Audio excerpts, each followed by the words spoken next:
इमाम नाजिम साहब तो हैं, लेकिन जरा तवज्जो रखो। अल्लाह अल्लाह नबी फरमाते हैं कम खाओ, किल्लत ताम, कम खाना इबादत, ताकि सुस्ती और काहिली ना हो, तुम्हारा जिस्म भी अच्छा रहे, पेट भी ना बढ़े।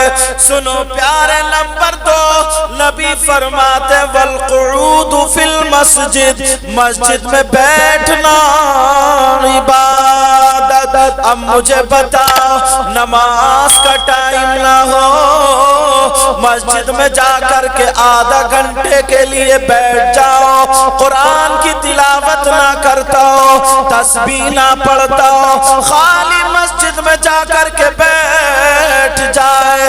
अल्लामा ज़मख़शरी फरमाते हैं अगर कोई मस्जिद में जाकर के बैठ जाए तो जितनी सांसें मस्जिद में बैठ करके लेगा, हर हर सांस पे अल्लाह ताला 400 नेकियां अता फरमाएगा। सुभान अल्लाह, सुभान अल्लाह, बहुत अच्छा। कितनी नेकियां बोलो? और अपने तो नेकियों से गोदाम भरे हुए होंगे, बोलो 400 नेकी अल्लाह ताला अता फरमाएगा। कितनी बोलो? अब जाकर के कभी कोई इतने मजमे में यहां से यहां तक नमाज के अलावा कभी मस्जिद में जाके बैठा, चौपालों पे गप्पे मार रहा, कोनों पे गप्पे मार रहा, इधर आदर तेरी मेरी और अब तो इतने जाहिल मुफ्ती बन गए हैं, अल्लाह माफ फरमाए, संभल के दुआ कुनूद याद नहीं और मसले फेंक रहा। जरा तवज्जो रखो, नबी फरमाते हैं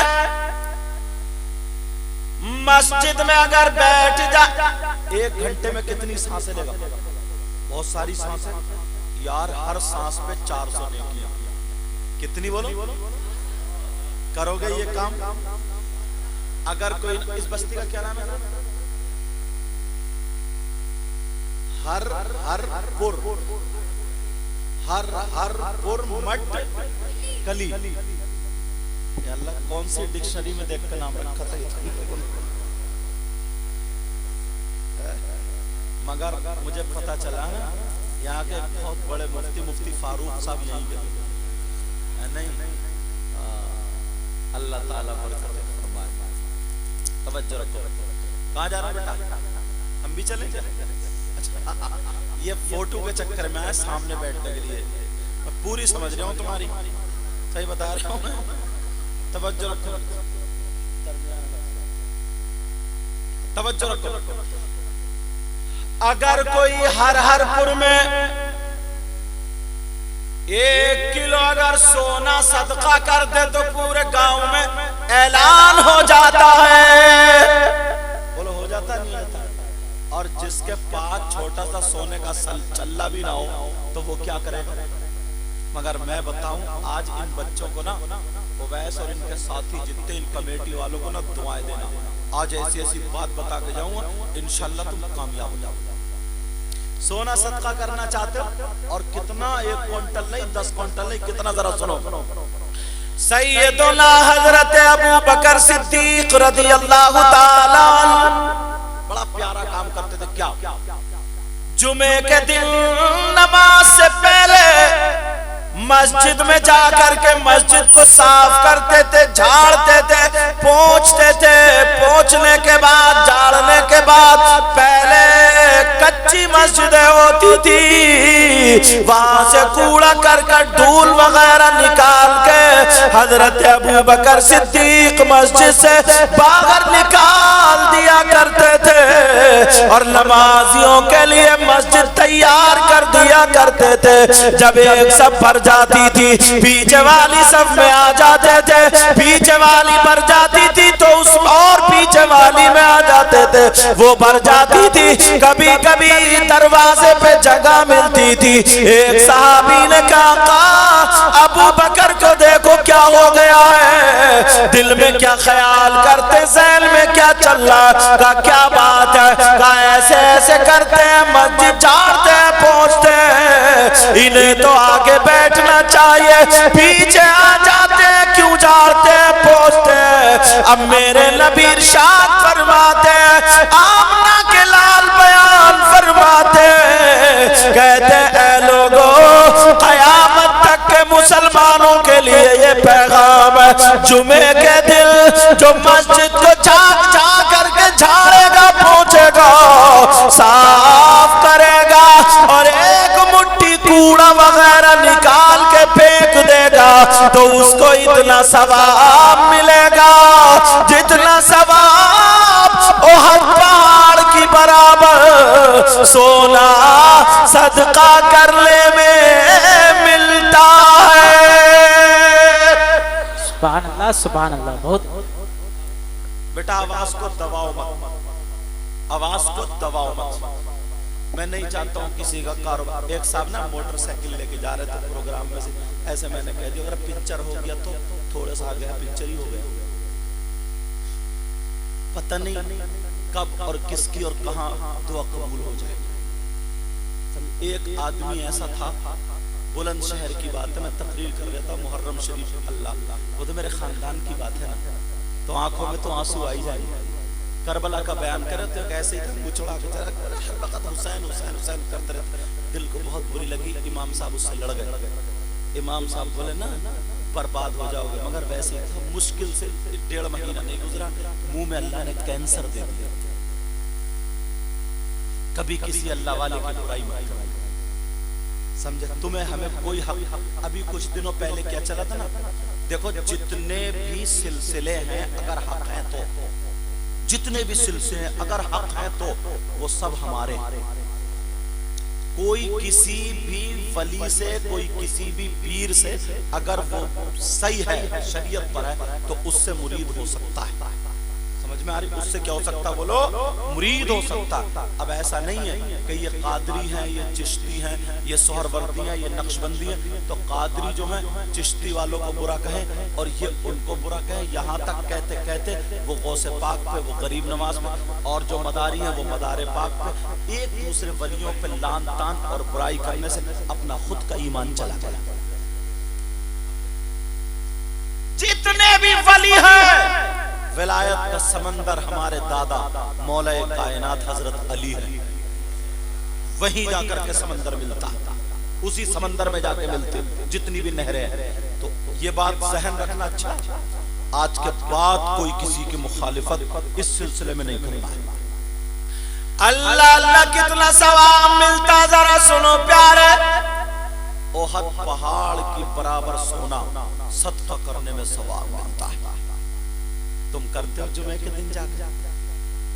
बोलो, अगर अल्लाह ने तुम्हें सदर बना दिया, सेक्रेटरी बना दिया, मुतवल्ली बना दिया, तो ऐंठ तो हुआ जाएगा मस्जिद में और पीछे हाथ बांधेगा और कहेगा इमाम साहब ये जाला नहीं दिख रहा तुम्हें?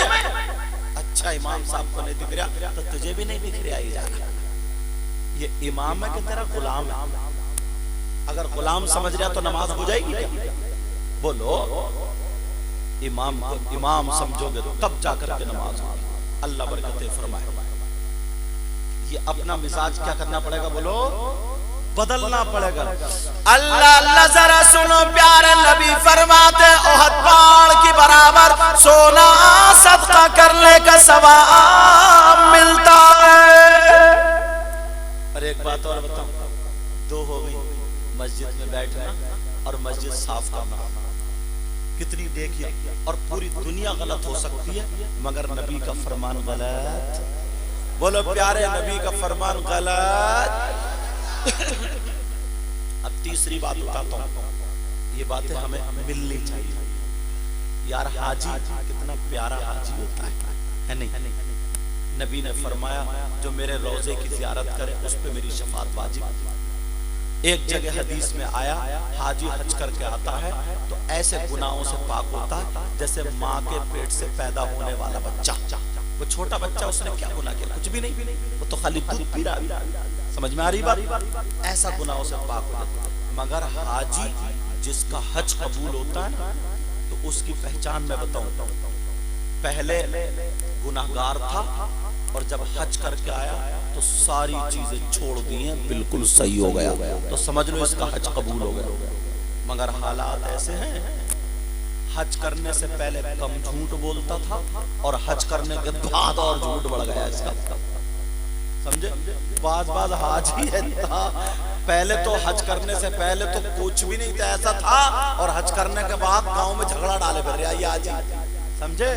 खेत की मेंढे काट ली इस हाजी ने। ऐसे भी है तो ये हज कबूल नहीं। मगर जिसके पास रुपया नहीं, दौलत नहीं, इस दौर में 4 लाख रुपए लग रहे हैं, गरीब दिल में सोच के रह जाएगा मैं क्या करूं, हज नहीं कर सकता। मगर प्यारे नबी ने उसे भी महरूम नहीं रखा। आज मैं तुम्हें बात बताए देता हूं, इन कमेटी वाले बच्चों को दुआएं देना जरा सुनो। नबी फरमाते हैं अगर कोई औलाद अपने माँ बाप की खिदमत कर ले, माँ बाप को राजी कर ले, जब माँ बाप राजी हो जाएंगे, माँ बाप की खिदमत कर करके जब माँ बाप राजी हो जाएंगे, तो रात को माँ बाप के हाथ पांव दबाने के बाद जब सुबह को तेरी आंख खुले, फजर की अजान हो, तो ये माँ बाप के सामने जाकर के मुस्कुरा करके माँ बाप को सलाम कर ले, और माँ बाप मुस्कुरा जाए तो नबी फरमाते हैं अगर औलाद ऐसा करे तो उस औलाद को एक हज का सवाब मिला। सुभान अल्लाह, सुभान अल्लाह। नारे तकबीर, नारे रिसालत, मसलके आला हजरत, फैजाने आला हजरत, फैजाने औलिया इकराम। मगर सुनो प्यारे जरा तवज्जो रखो, एक हज का सवाब, और वो भी हज मकबूल। ए बेटा मदरसे भी ले जाता हूँ पकड़, तवज्जो। मगर कहाँ मैं आया तो मेरे लोगों ने इतने हाथ चूमे को सैयद साहब एक भाई तो टेढ़ा होकर नारा लगा रहा था, मुझे डर था ये कहीं गिर ना जाए। समझे? अल्लाह बरकत फरमाए। समझे? इतने नौर लगा रहा, नौरे तकबीर, नौरे। और बाज जगह हम जाते हैं ना, बिलाली साहब जानते, नाक लगा देते, नाक हाथ चूमते चूमते रगड़ देते, धोना पड़ती है साबुन से।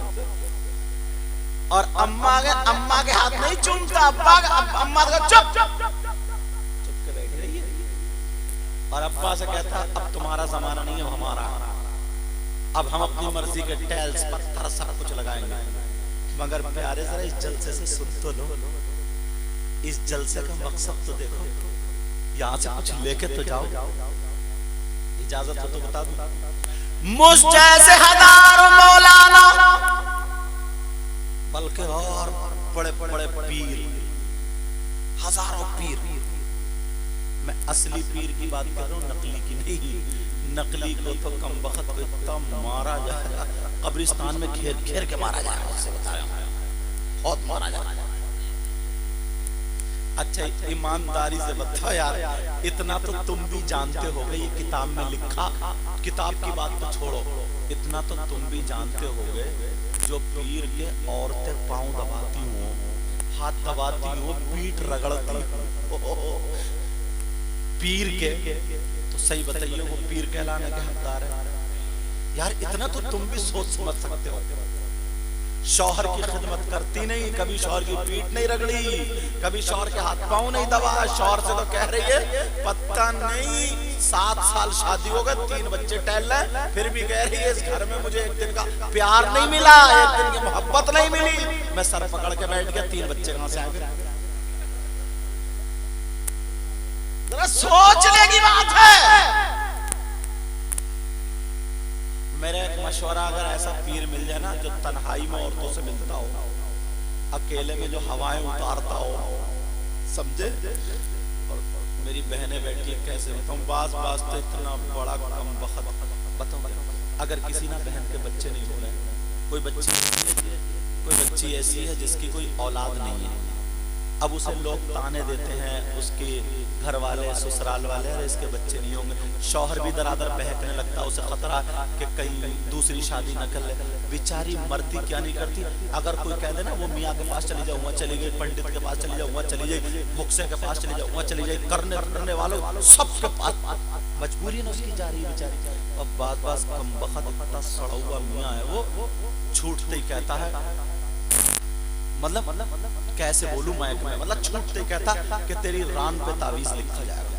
अब मेरा इशारा समझ गया होगा, इससे आगे मैं नहीं बता सकता कि तेरी रान पे तावीज। ये मियाँ हो सकता है?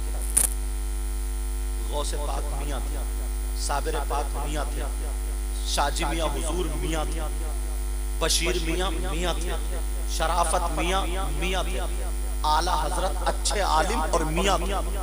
कछौचा शरीफ, मारेरा शरीफ, समझे, मकनपुर शरीफ, पीलीभीत शरीफ, और जहां जहां भी ले लो, बदायूं शरीफ, देवा शरीफ, कलियर, ये सब असली मियां जो यार औरत के तन्हाई में जहां शौहर के अलावा किसी को हाथ लगाने की जाए, किसी को भी हाथ लगाना चाहिए, ये मियां। अब बेचारी वो सोच रही कि हो सकता मुझे मिल जाए, हो सकता औलाद मिल जाए, ना जाने कितनों की इज्जत लुट गई, न जाने कितनों की इज्जत बर्बाद। तुम्हें अल्लाह और रसूल के पास बगैर औलाद के रह लिए, बगैर औलाद के, मगर किसी गुंडे के हाथ में हाथ मत दे दियो, किसी लफंगे के हाथ में हाथ मत दे दियो। समझ में आ रही? तो जो ना हाथ दबा रहे हैं, पाँव दबा रहे हैं, मेरा मशवरा है, अगर कोई ऐसा मियाँ आ जाए ना तुम्हारे यहाँ हरपुर में, तो 2-4 औरतें जरा मोटी ताजी मिलके ना उसके हाथ पाँव ना दबाए, टेटुआ दबा दे, गला दबा दे, ना होगा बांस, ना बजेगी बांसुरी, खत्म। मियाँ फैला गया मुंह, समझे, ऐलान करा दो जोहर बाद नमाज़े जनाजा मियाँ की। क्या हुआ? बोले वो औरत पे मियाँ की सवारी आ गई थी, मत डाला उसने, हद हो गई है। और जो लफंगी औरतें ना, लफंगी, जो लफंगी हैं, चकुरियाई हैं, जिनका शौहर के घर में दिल नहीं लगता, ससुराल में या मैके में दिल नहीं लगता, जिनकी नीयत खराब हो गई, वो ऐसे मियाँ को बहुत ढूंढती फिरती है, कहती है मैंने करामत, इस पे भी जूता पकड़ा, कहती है मैंने करामत देखी। तू क्या जाने करामत को? इन पे भी बाल खोल लिए और हुआ कर लिए, और ये आ रहा है, वो आ रहा है, ऐसे आ रहा है, इन पे भी डंडा पकड़ो, डंडा। दीन और इस्लाम को संभालो। चलो, मैं जो बता रहा था, मैं असली मियाँ की बातें कर रहा हूं। अगर 1000 मुझ जैसे मौलाना सैयद साहब हो और बड़े बड़े पीर यहाँ पर लाइन में खड़े हो, और तुम्हारी माँ, तुम्हारे बाप इधर खड़े हो, तुम 1000 मौलाना और पीरों के हाथ चूम चूम के नाक लगा दो, रेट लगा दो, सुबह से शाम तक दुआएं कराते रहो।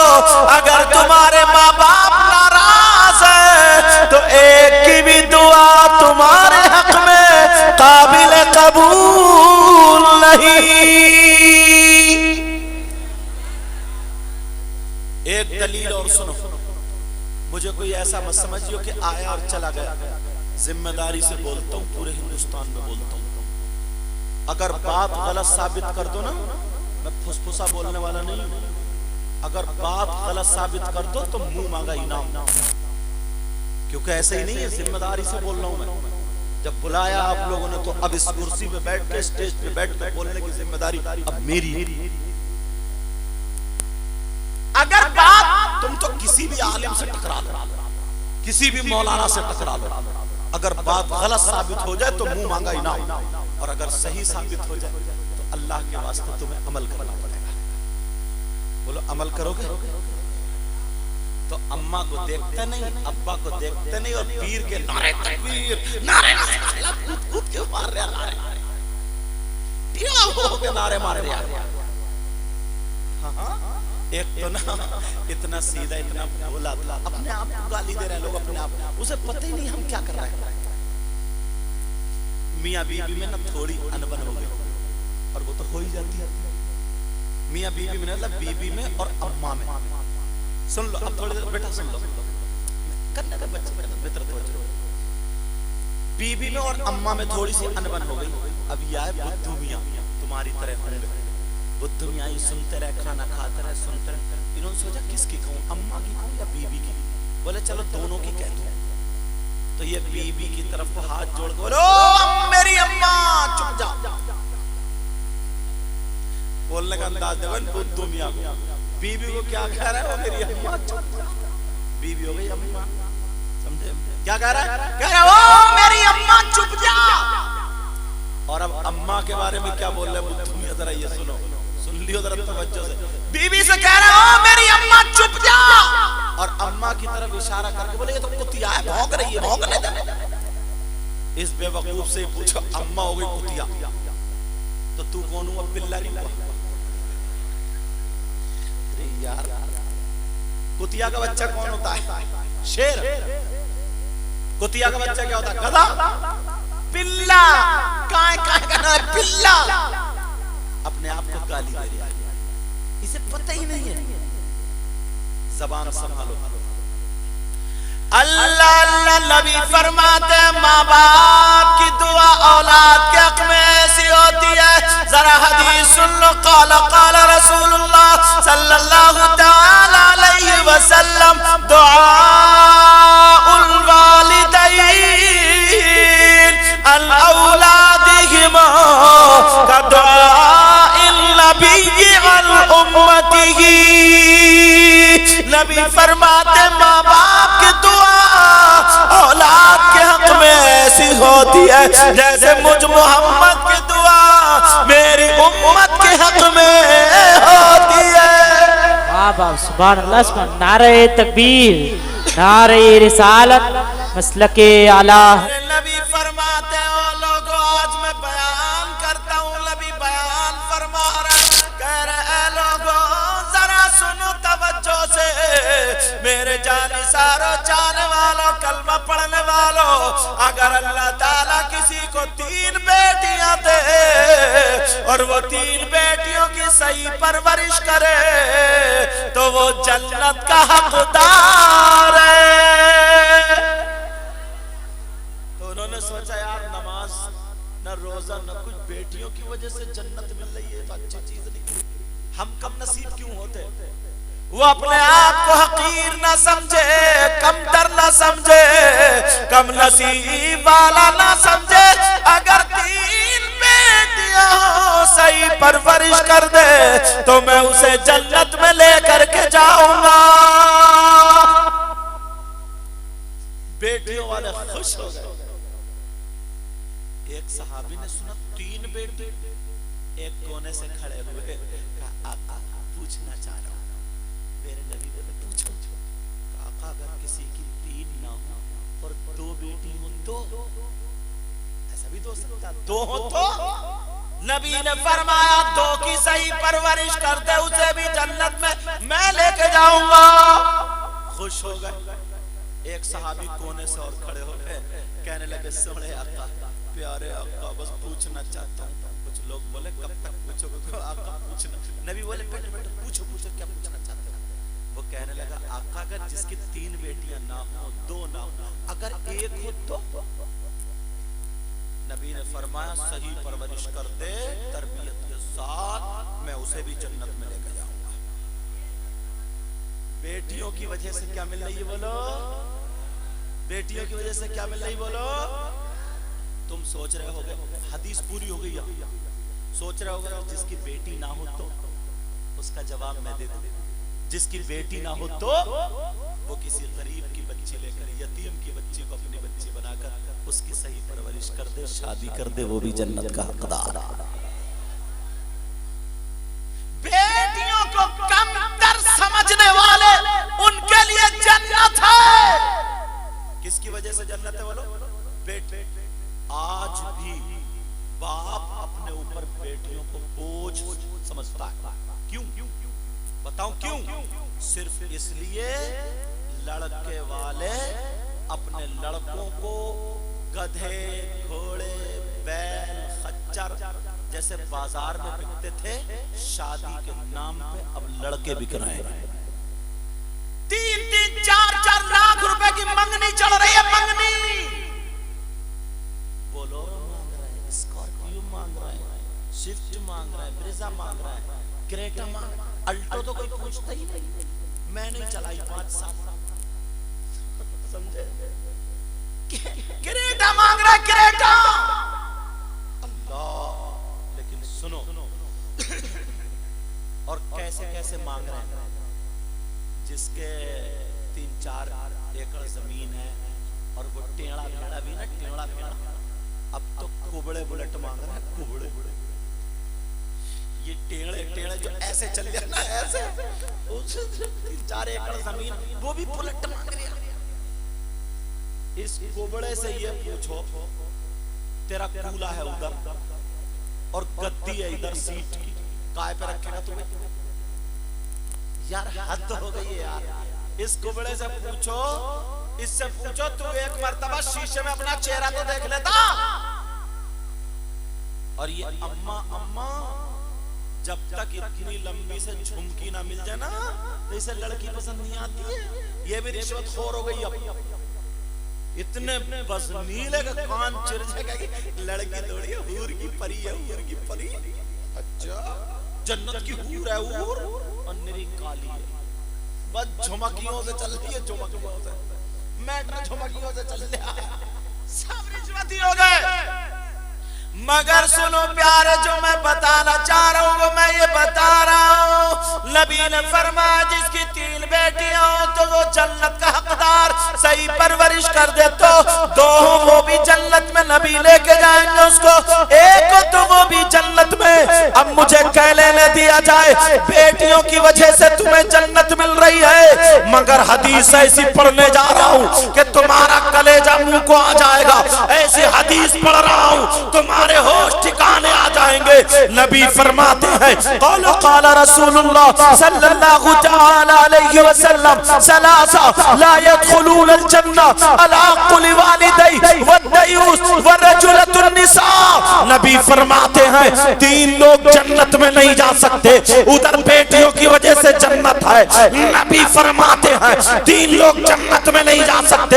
अब मुझे बताओ, अगर नबी जिसे मना कर दे तो कोई पीर जन्नत में नहीं ले जा सकता, अगर नबी जिसे मना कर दे कोई मौलाना जन्नत में नहीं ले जा सकता, अगर नबी मना कर दे कोई मुफ्ती जन्नत में नहीं ले जा सकता, अगर नबी मना कर दे तो कोई वली जन्नत में नहीं ले जा सकता, अगर नबी मना कर दे तो उसकी नमाजें जन्नत में नहीं ले जा सकती, अगर नबी मना कर दे उसके रोजे जन्नत में नहीं ले जा सकते, अगर नबी मना कर दे उसका हज जन्नत में नहीं ले जा सकता, अगर नबी मना कर दे तो कोई माई का लाल जन्नत में नहीं ले जा सकता।